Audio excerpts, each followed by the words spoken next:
안녕하세요, 롱가입니다.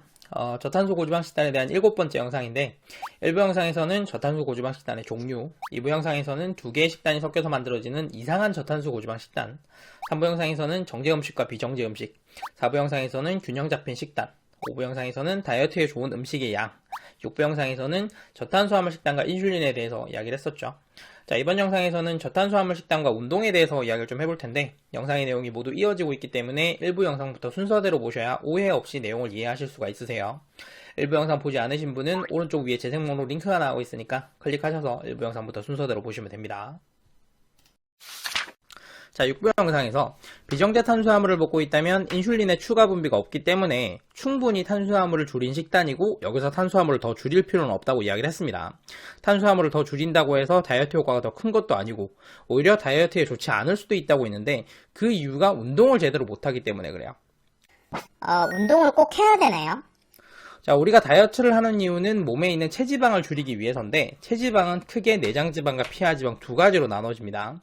내장지방은 배의 근육인 복근보다 안쪽에 내장 옆에 붙어 있는 지방인데 내장지방이 늘어나면 복근을 밖으로 밀어 올리기 때문에 배가 풍선처럼 부풀어 오르는 특징이 있어요. 이 내장지방 같은 경우에는 내장 바로 옆에 붙어 있기 때문에 쉽게 에너지로 전환 가능하다는 특징이 있어서 올바른 식단을 할 경우에는 쉽게 줄일 수 있는 체지방입니다. 피하지방은 몸 전체에 퍼져 있는 지방으로 근육과 피부 사이에 있는 지방이에요. 근육보다 바깥쪽에 위치하고 있기 때문에 근육이 잡아주지를 못해서 중력에 따라서 늘어지고 술렁거리는 특징이 있죠. 보통 이제 늘어진 뱃살, 팔뚝살, 허벅지살이 피하지방 때문에 생긴다고 생각하시면 됩니다. 자, 피하지방 같은 경우에는 내장에서 거리가 굉장히 멀리 떨어져 있기 때문에 에너지를 사용하기 어렵다는 특징이 있어요. 그래서 식단으로는 피하지방을 줄이기가 굉장히 어려워요.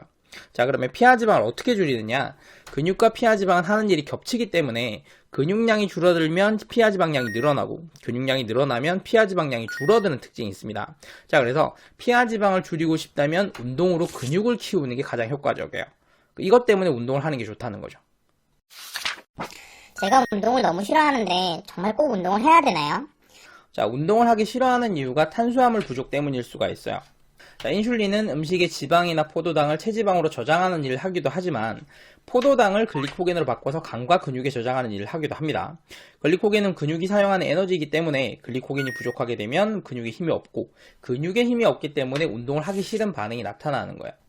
자, 실제로 키토제닉 식단 같은 경우에는 탄수화물 섭취를 극도로 제한하고 그래서 몸에 저장되는 글리코겐 양이 매우 적은데 이것 때문에 운동을 하기 싫어하는 수준이 아니라 몸을 움직이기 싫은 무기력증이 나타나기도 해요. 저는 키토제닉 식단을 하고 있는데 무기력증은 초반에만 생기고 지금은 없어졌어요.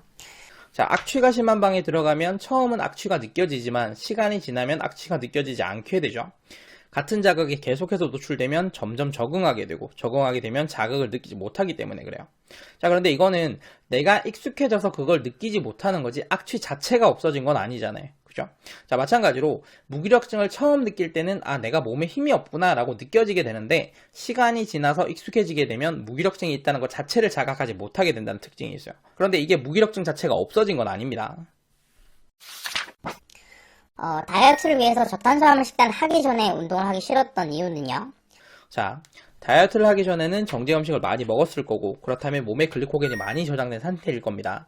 자, 이때 운동을 하기 싫은 거는 글리코겐이 부족해서 그런 게 아니라 다이어트를 하기 전이라 체중이 너무 무겁다는 게 원인이에요. 무거운 몸을 움직이기 위해서는 많은 에너지를 소모해야 되고 몸에서는 이 에너지를 소모하는 걸 그다지 좋아하지 않기 때문에 몸으로 잘 움직이지 않으려는 반응이 생기고 이것 때문에 운동을 하기 싫어하게 되는 거죠. 자, 정리하자면 비만일 때는 체중이 너무 무거워서 운동을 하기 싫은 반응이 생기고 저탄수화물 다이어트를 하면 체중은 줄어들었는데 글리코겐이 부족하기 때문에 운동을 하기 싫어지게 되는 거야. 자, 다시 말해서 내 원래 성격이 운동을 싫어하는 성격인 게 아니라 내 몸의 상황과 식단에 따라서 몸이 나타나는 반응일 수도 있다는 얘기예요. 자, 실제로 정제 탄수화물을 비정제 탄수화물로 바꾸는 정도까지만 하고 여기서 일부러 탄수화물 섭취를 더 줄이지 않은 사람 같은 경우에는 체중이 어느 정도 줄어들고 나면 운동을 하려는 경향이 굉장히 강하게 나타나요. 저는 저탄수화물 식단을 하고 있지만 정말 힘들게 운동을 하고 있습니다. 저는 힘들게 운동하고 있으니까 근육도 잘 발달하고 피하지방도 잘 빠지겠죠? 자, 아쉽게도 그렇진 않습니다. 걷기 운동이 전혀 힘들지 않은 사람은 걷기를 아무리 하더라도 근육이 더 이상 발달하지가 않아요. 자, 왜 그러냐 하면 걷기 운동이 힘들지 않기 때문에 근육이 더 이상 필요가 없어서 그래요. 이런 사람이 근육을 더 키우기 위해서는 운동의 강도를 높여서 달리기를 해야 됩니다. 달리기를 하지 않던 사람은 달리기에 필요한 근육이 발달하지 않은 상황이고, 이런 상황에서 달리기를 하게 되면 운동에 필요한 근육이 부족하기 때문에 근육이 발달하게 되는 거죠. 자, 그러니까 지금 내 몸에 있는 근육으로는 하기 힘든 고강도 운동을 해야 근육이 발달하는 거야. 이때 내 몸의 근육으로 하기 힘든 운동을 할 수 있게 해주는 게 글리코겐이에요. 근육이 글리코겐을 에너지원으로 사용해서 힘든 운동을 할 수 있게 하는 거죠. 자, 반대로 글리코겐이 부족하면 근육은 에너지가 없기 때문에 힘을 쓸 수가 없고, 근육이 힘을 쓸 수 없는 상황에서는 힘든 운동을 할 수 없다는 이야기예요. 자, 그러니까 저탄수화물 식단으로 몸에 글리코겐이 부족한 상황에서 할 수 있는 운동은 근육이 힘을 쓰지 못해서 힘들지만 근육이 힘을 쓰지 않아도 할 수 있는 저강도 운동이라는 이야기고, 저강도 운동이기 때문에 근육이 발달하지 않는 거예요.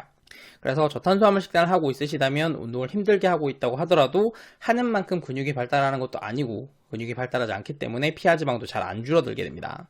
자, 그래서 육부 영상에서 말한 것처럼 정제 탄수화물을 비정제 탄수화물로 바꾸면 이것만 해도 충분히 탄수화물을 줄인 거기 때문에 여기서 탄수화물을 더 줄일 필요는 없어요. 탄수화물을 더 줄인다고 해서 다이어트 효과가 더 좋은 건 아니거든요. 지금까지 영상을 보면서 느낀 점은 정제 음식만 먹지 않으면 될 것 같은데, 그러면 이제 영원히 정제 음식은 먹지 못하는 건가요? 자, 그렇진 않습니다. 다음 영상에서는 이 질문에 대해서 이야기를 좀 해보도록 하겠습니다. 지금 화면에 영상이 2개가 나오고 있을 텐데, 다음 영상이 완성되면 오른쪽에 나오도록 해두겠습니다. 오른쪽 영상이 저탄고지 8부 영상이 아니라면 아직 영상을 만드는 중이니까 며칠만 좀 기다려주세요.